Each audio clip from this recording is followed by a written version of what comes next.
गलांटे का ग्रुप टूट चुका था। उसने नए लोगों को अपनी गैंग में भर्ती किया। उसने वर्ल्ड के ड्रग डीलर्स के साथ अपने कनेक्शन बनाने शुरू कर दिए थे। गलांटे को अपने पिता के होम टाउन के लोगों पर ज़्यादा भरोसा था। कैस्टेला मारी डेल गोल्फो सिसिली के लोग दूसरे एरिया के लोगों से ज़्यादा ट्रस्टेड थे, इसलिए गलांटे ने सिसिली के लोगों को अपने साथ मिलाया।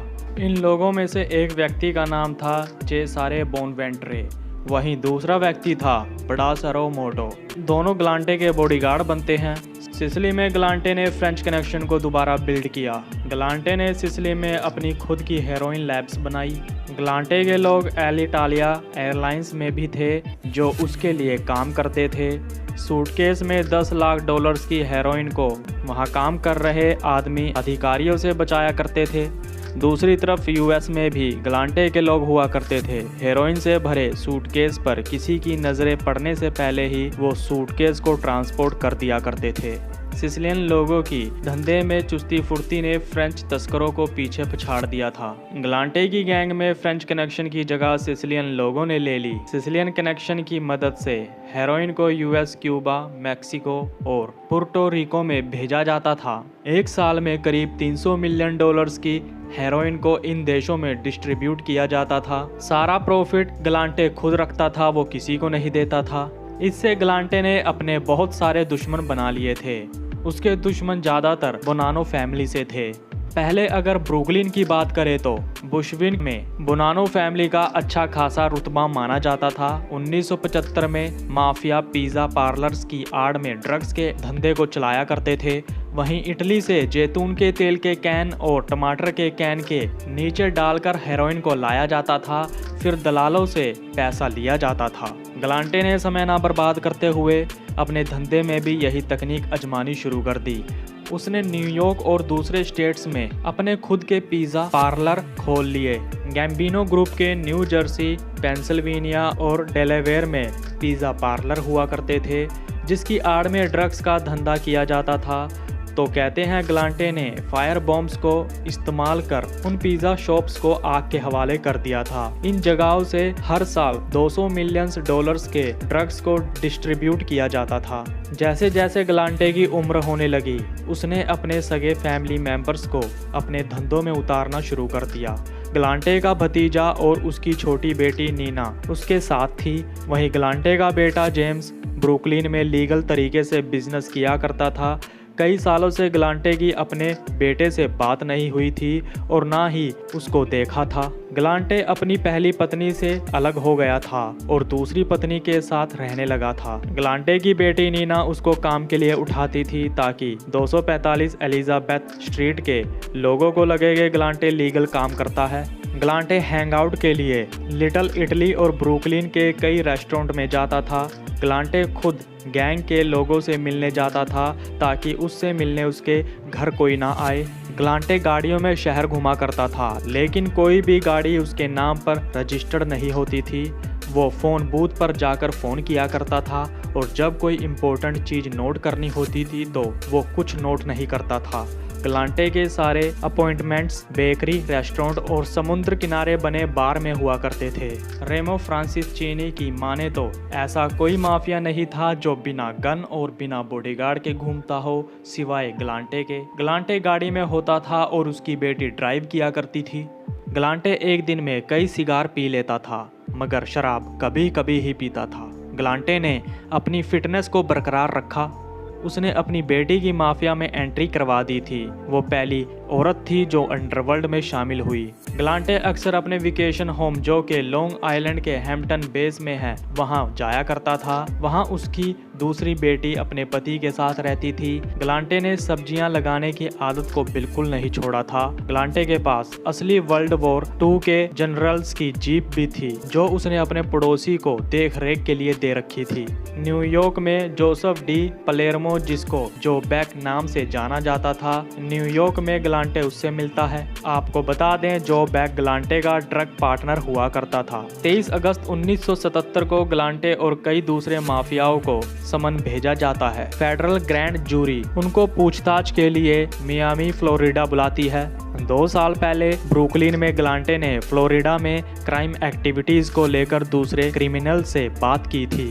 ग्लांटे से 12 मिनट तक सवाल पूछे गए, मगर उसने ग्रैंड जूरी के किसी भी सवाल का जवाब नहीं दिया। अधिकारियों की उस पर नजरें थी। कहते हैं ग्लांटे ने एक बहुत बड़े वकील को खरीद रखा था जिसका नाम था रॉय कॉन। लगभग 2 महीने बाद ग्लांटे ने पैरोल वॉयलेशन किया। वो क्रिमिनल्स के टच में था, जिनमें से एक था जो बैक। 11 अक्टूबर 1977 में उसको वापस जेल भेज दिया गया और उसकी बेल को रिजेक्ट कर दिया जाता है।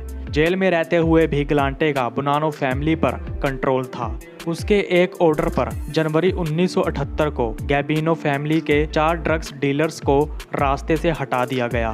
3 हफ्ते के भीतर भीतर उस वारदात को अंजाम दिया गया था। 60 साल की आयु के आखिर में ग्लांटे माफिया से ज्यादा ग्रैंडफादर लगने लगा था, मगर उसकी वॉयलेंट छवि अभी भी बरकरार थी। 1920 से लेकर उस पर कनाडा और यूएस में 100 लोगों को मारने और ऑर्डर देकर मरवाने के आरोप थे।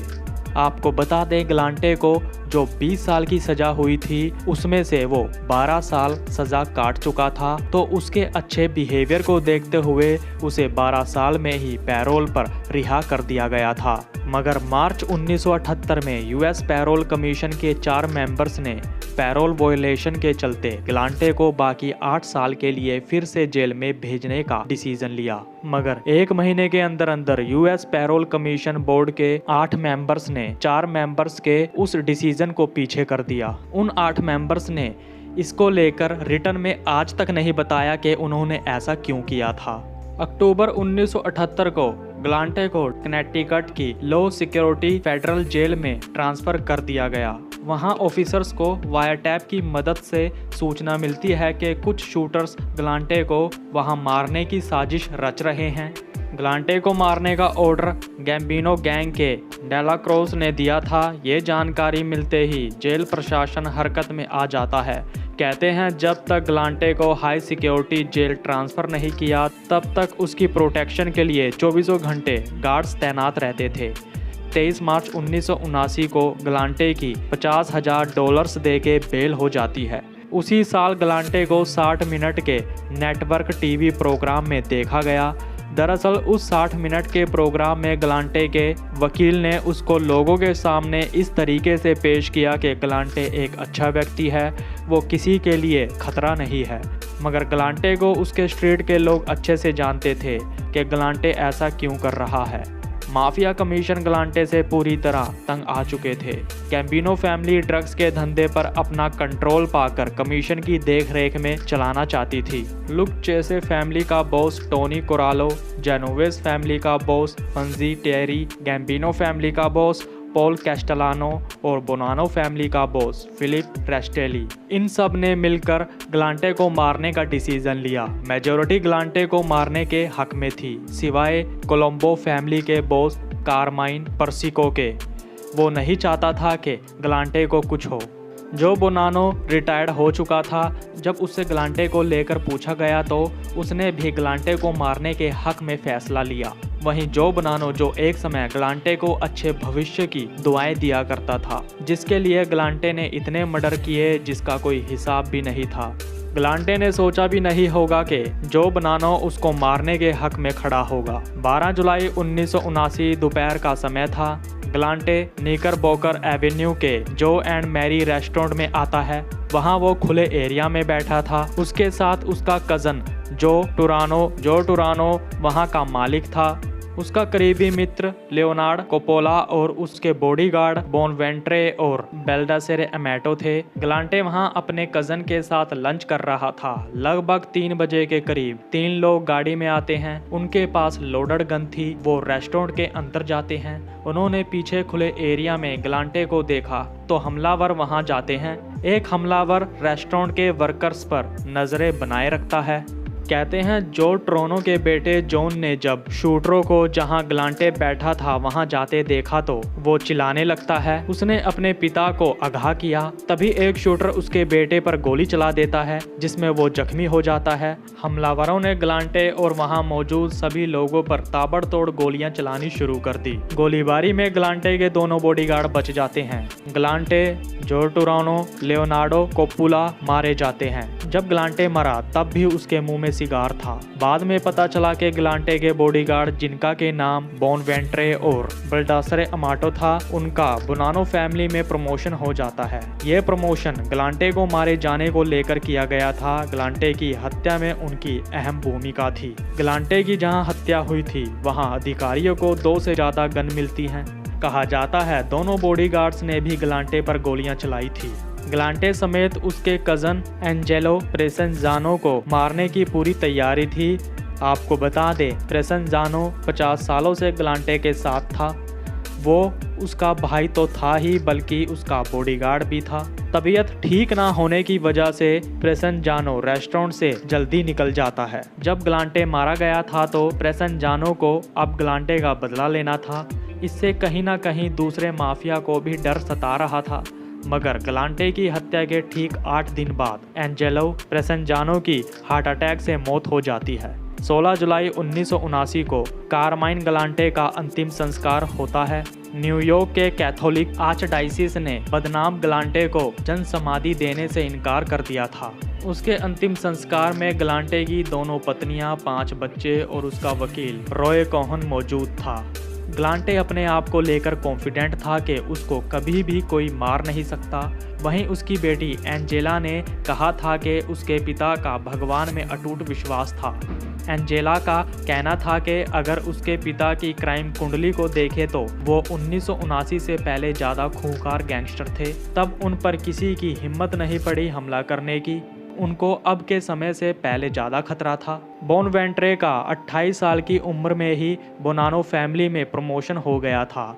गैंग में उसकी अच्छी रेप्यूटेशन बन गई थी। वहीं रेस्टेली जेल में था। सल्वाटोर कैटालानो बोनानो फैमिली का बॉस बनना चाहता था, मगर उसको इंग्लिश लैंग्वेज नहीं आती थी और दूसरी तरफ वो पहले ही सिसिली का बॉस बन चुका था, इसलिए उसको बोनानो फैमिली का बॉस नहीं बनाया गया।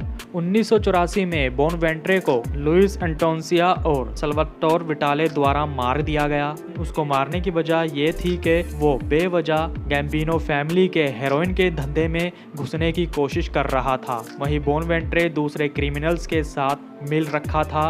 उनको वो ड्रग्स से जुड़ी इंफॉर्मेशन दिया करता था। अप्रैल 1984 को न्यू जर्सी में बोनवेंट्रे की डेड बॉडी 208 लीटर के ड्रम में पाई गई थी। पुलिस की इन्वेस्टिगेशन में पता चला कि ग्लांटे को बोनानो कापो एंथोनी के लोगों ने मारा था। कहते हैं जहां ग्लांटे पर हमला हुआ था उस रेस्टोरेंट में मौजूद एक गवाह ने किसी को साल नाम बोलते सुना था। जब इसको लेकर जांच की गई तो वो शख्स सल्वाटोर कैटालानो पाया गया। वहीं उसके साथ बोनानो फैमिली का रूसल माउरो भी था, जिन्होंने ग्लांटे पर पीछे से गोलियां चलाई थी। पुलिस इन्वेस्टिगेशन में पता चला कि ग्लांटे को एंथनी इंडेलिकैटो के लोगों ने मारा था। आपको बता दें, एंथनी इंडेलिकैटो बोनानो ग्रुप से था। वहीं तीसरा आदमी भी बोनानो ग्रुप से था। उसका नाम था बिग ट्रेन ट्रिंचेरा। यह आदमी वो था जो वहां वर्कर्स को देख रहा था और जिसने जो टोरोनो के बेटे पर गोली चलाई थी। 1987 में सल्वाटोर कैटालानो को पिज्जा कनेक्शन को लेकर 45 साल की सजा सुनाई गई। 1999 में कारमाइन ग्लांटे के भतीजे को कॉलेज स्टूडेंट के मर्डर केस में 20 साल के लिए जेल भेज दिया गया। वो अपने चाचा को अपना आइडल मानता था। वो उसकी तरह बनना चाहता था। बोनवेंट्रे के मर्डर के 20 साल बाद अधिकारियों ने बोनवेंट्रे के कातिलों को पकड़ लिया।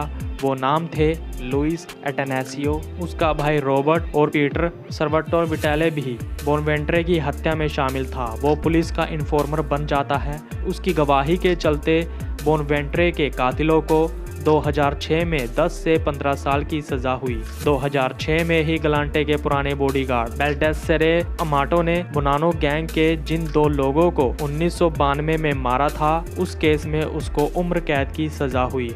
2009 में सल्वाटोर कैटालानो जेल से बाहर आ जाता है और वो वापस सिसिली चला जाता है। कारमाइन ग्लांटे, जिसने अपनी जिंदगी के 25 साल जेल में बिता दिए, जिसने अधिकारियों के सामने अपना कभी मुंह नहीं खोला, वो बन गया था दुनिया का सबसे बड़ा माफिया।